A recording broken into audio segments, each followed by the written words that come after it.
नमस्कार. चंद्राच्या पुढील राशीमध्ये चंद्र ज्या राशीत बसला असेल त्याच्या पुढील राशीमध्ये सूर्याशिवाय कोणताही ग्रह बसलेला असेल तर त्याला आपण सुनफा योग म्हणतो.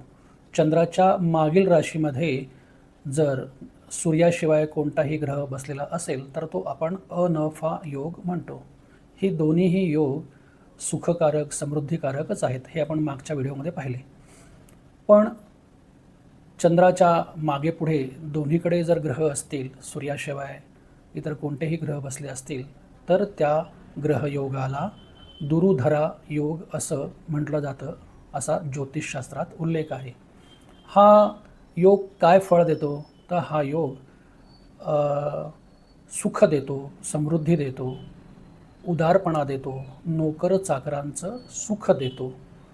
म्हणजे अनफा आणि सुनफा या दोन्ही योगांच्या बरोबर मिळणारी फळं आणि दुर्धरा योगामुळे मिळणारी फळं ही सर्व मनुष्याला सुख देणारी, आनंद देणारी आहेत, असं ज्योतिषशास्त्र सांगतं. आपलं पुढचं काम काय तर आपल्या पत्रिकेत हा योग आहे का हे तपासून पहा. हा योग कुठल्या पत्रिकेत पाहायचा तर आपली जी जन्मलग्न कुंडली म्हणून जी दिलेली असते त्या कुंडलीमध्ये पाहायचा. हरिओम.